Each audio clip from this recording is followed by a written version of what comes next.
I've already said these other characteristics that we found in the Beatitudes are really things that are essential to the Christian life. And Jesus now is telling us not only how to have those characteristics in our life and have those things, but now he wants us to be that kind of people. And he's going to take the rest of the Sermon on the Mount to kind of expand on that, and as we understand those things that we'll be looking at in the next few chapters of the Sermon on the Mount. Now I want to take us all back today a few years. I want us to take us, and for many of us, me, myself included, we're going back a lot of years here. I want to take us back to senior English when we were in high school.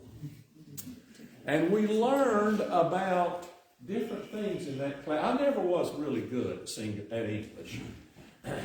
And we learned a lot of things there. We learned about those things that were important for us, figures of speech. And one of those figures of speech that we learned about was what we call a metaphor. And a metaphor is a figure of speech in which one thing is compared to another like they were the same.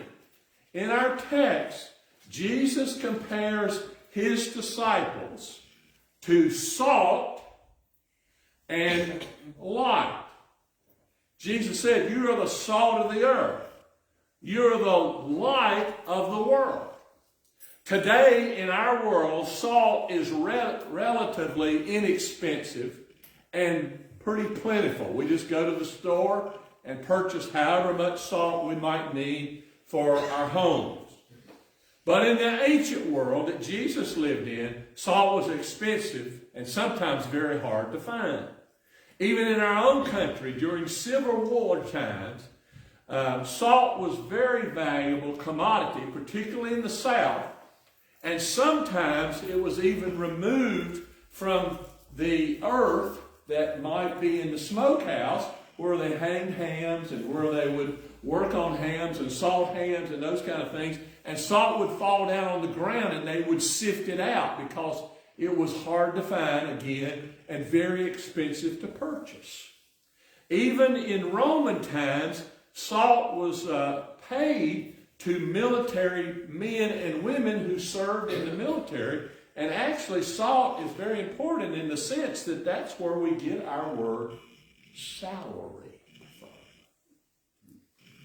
Salt. We are the salt of the earth. On the other hand, take light. Light is free from the sun.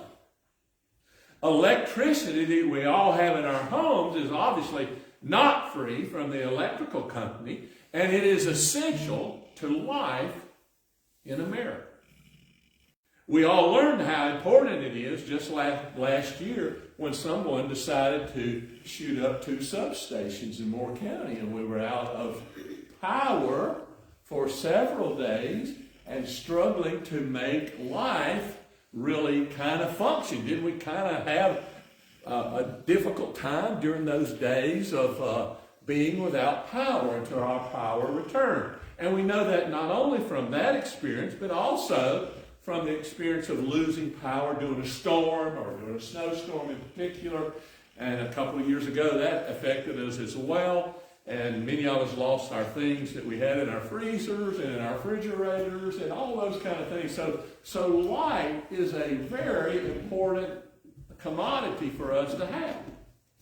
So what are the uses of salt and light that translate over to the Christian life that Jesus expects you and I to live by? Take salt. What are the uses of salt? Salt is a preservative. During the times of Jesus, salt was used to preserve meat. They had no refrigeration, no freezers in the ancient world, and the Mediterranean air was subtropical. And because of this, salt was needed to keep meat from spoiling and decaying. Even in our world, even to this day, salt is used to process and cure a ham. I've never watched this done, but I've heard about it over my lifetime. and we would cut hams in our grocery store for people that wanted them cut, and so, you know, and I love country ham. Y'all, I love it. I really do. Linda said it's not good for me, but I love it anyway. Jesus said, "You are the salt of the world, of the earth." Another way of saying this might be, when God and godly things are removed from the world, things tend to get rotten in a hurry. And because of this, sin begins to take over. Imagine with me for a moment. Wonder if every church in America stopped functioning tomorrow. And every Christian ministry in America just stopped functioning tomorrow. And everything good and godly was just removed from the world that we live in today. That's hard to imagine, isn't it? But if that happened, and you'll pardon the way I'm going to say this, all hell would break loose, don't you think? You see, salt is a preservative. And I hope you understand the picture here. There are two misconceptions, though, that I want to point out to us that are important. First of all, some believe that the world is getting better and better and better, and therefore we don't really need to worry or be concerned about those kind of things that are happening in our world. In other words, these people are saying, well, those crazy Christians that believe that the world is actually getting worse, we don't just kind of need to ignore them. But the second misconception is that the world is so bad and so rotten and so terrible that we need to just withdraw from the world. In other words, and as I've spoken of this before, don't you sometimes feel like you want to go out and buy 20 acres of land, build a house in the middle of it, and only venture off your own property when you have to? We all feel like that at times, don't we? I do. Some would say the world is getting so bad that we need to move into little communities, monasteries, retreat from the world, and just hope not to be spoiled by the world too much. You see, salt preserves. It preserves things. And that idea comes over to the Christian life and to the church. We're to be a preservative in this world.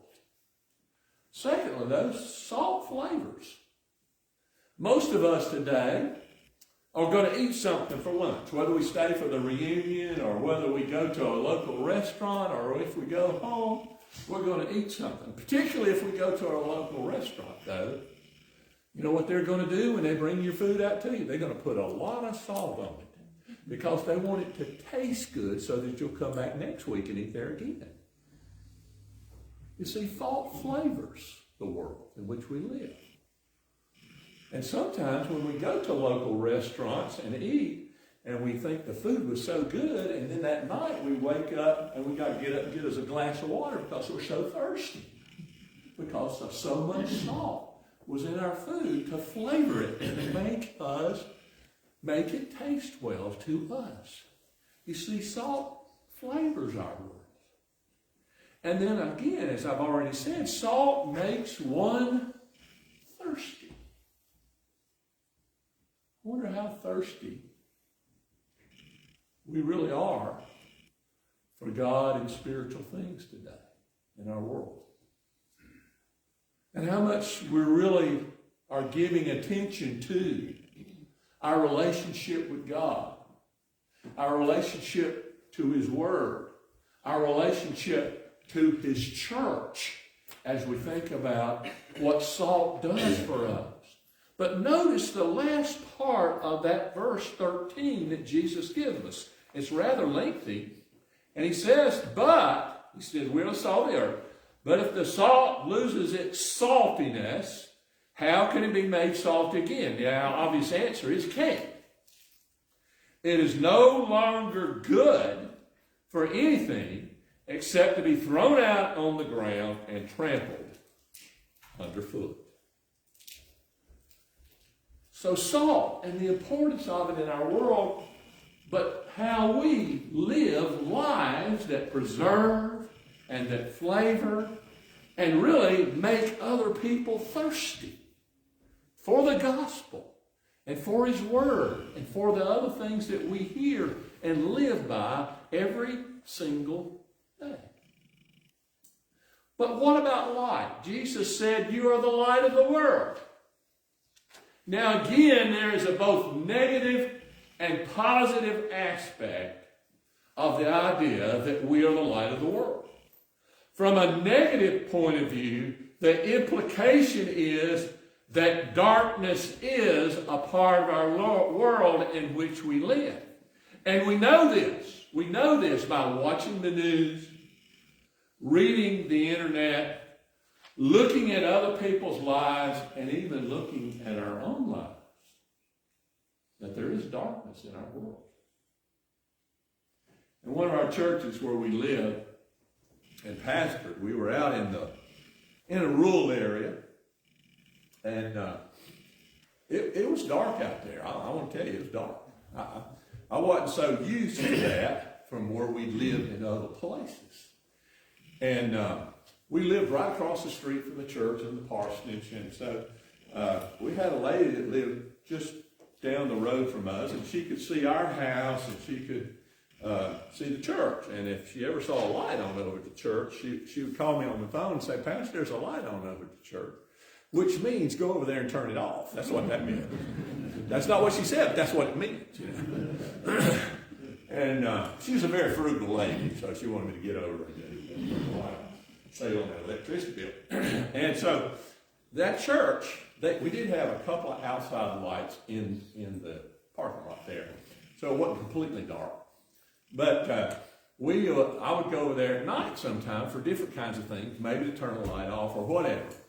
And we never locked the church. In that particular church at that time, we never locked the building. The only room we locked in the church was the pastor's office and the church office. Everything else was completely open all the time.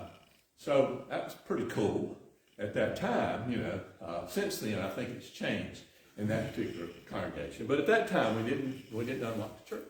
So you'd go up the steps there that went into the part where the office was and on the side, and that was the darkest place ever.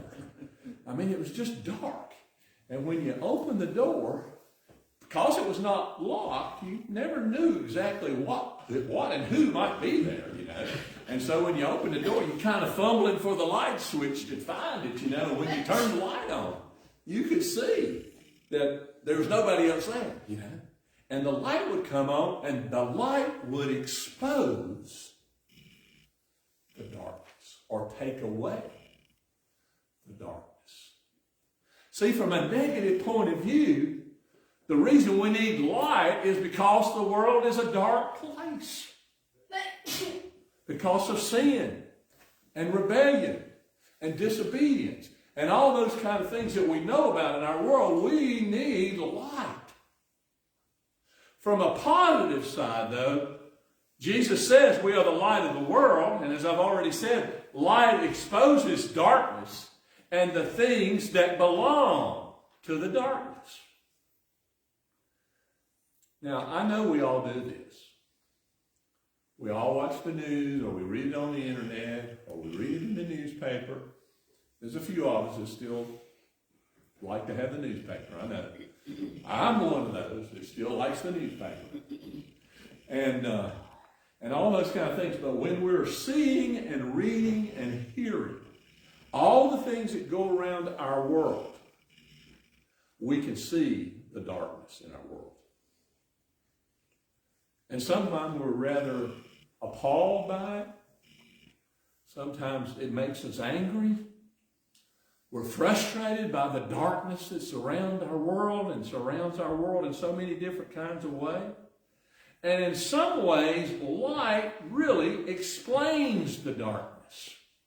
Because you see, when light comes into the world, it removes the darkness and the dark places of people's lives and their relationship with God. And light really shows and provides us really the only way that we can get out of the darkness of our world. Now, I know I hear preachers and believers, and I listen to sermons, and I hear Bible studies, and I hear a lot of things about how bad it is for the church in the 21st century. Our attendance is down since COVID. The opportunities for ministry maybe are not as prevalent or as all those things. It's really a bad day for the church and all that kind of stuff. But I want you to tell me, when has there ever been a culture? When has there ever been a time in human history since Jesus came where a Christian could ever really feel at home? We can't. This world is a dark place.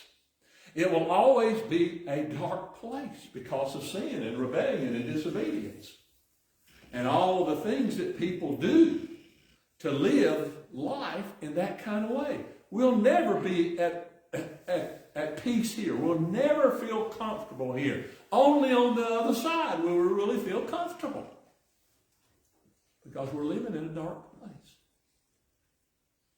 But Jesus said we are to be the light of the world.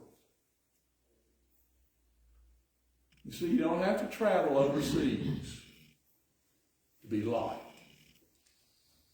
You don't have to go to a disaster relief mission, which is very important for us to do, to be light. We can be light where God has planted us and put us. We can be light in a dark world where God has placed us to be. Right here in this community, we can be light.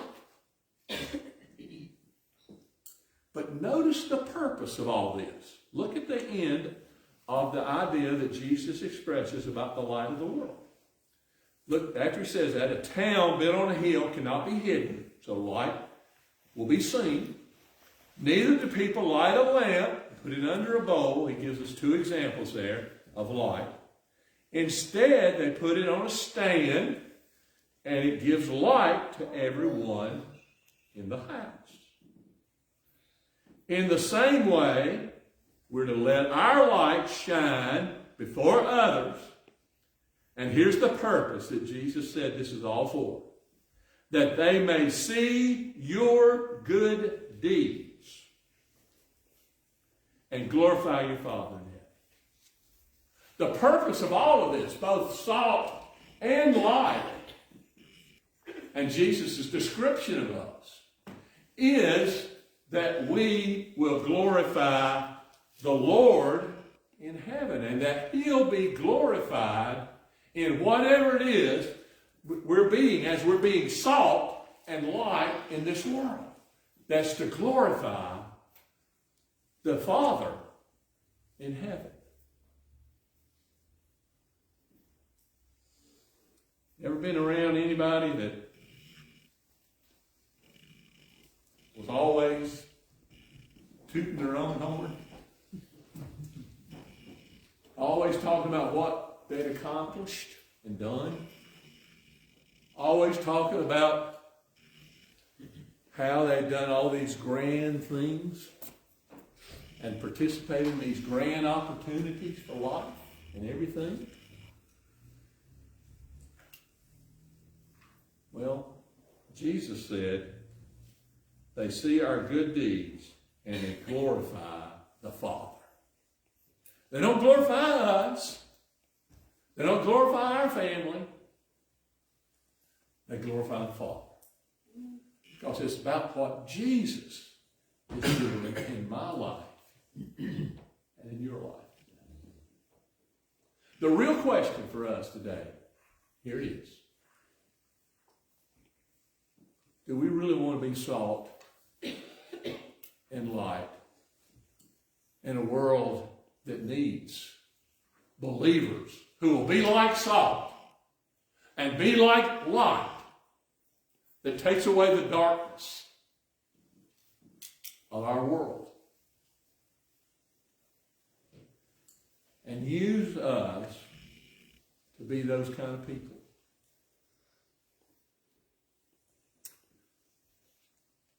I'm sure some of you are on Facebook. I'm on there some. I look at things. And I thought recently about my days as a child and as a youth growing up and those kind of things. And when I was in high school, and if I had one thing to do over in the days that I was in high school, I would have been more of a praying, witnessing believer than I was. And now that I'm on Facebook with some of my high school friends that I graduated with and went to school with, I found out that many of them have now embraced being a Christian and living a Christian life and living a life of a believer, and really have strong faith and strong commitment to the Lord. And when I put something on there, they'll respond to it very, very quickly. A lot of times, several of them will send things back to me that I've put on over the last few years about my health and those kind of things, and they'll respond back, and it's very encouraging to me, very encouraging. But I do wish that I'd been more like that when I was in school. If I had to do over again, I'd do it different. I'd be salt and light at Parkland High School. And I wasn't salt and light like that in those days. And I'd be salt and light in the places where God has placed me over the years.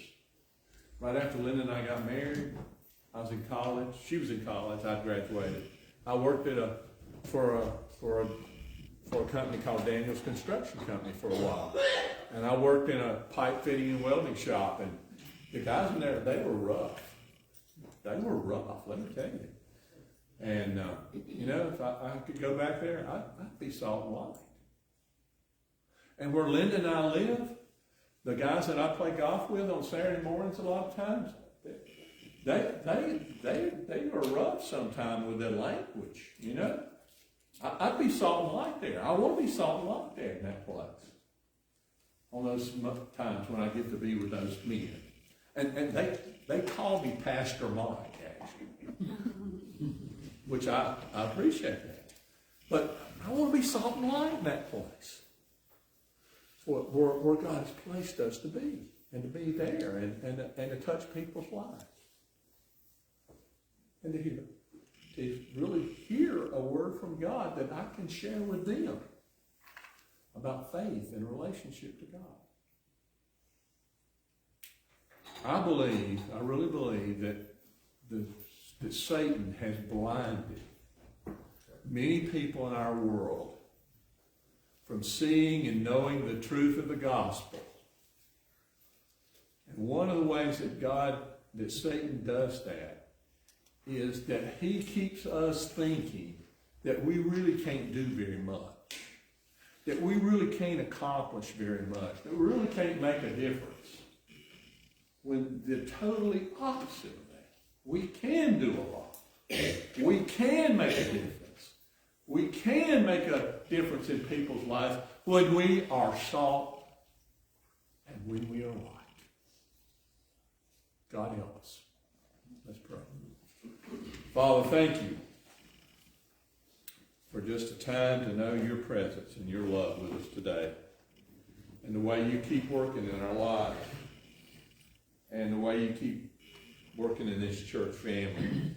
Lord, I just pray today for every believer in this place, Lord, that you will make us salt and light, and that we'll just realize that when we're salt and light in this dark place, that we call the world, that you can do some powerful things through us. And that you can use every one of us to make a difference when we're salt and light.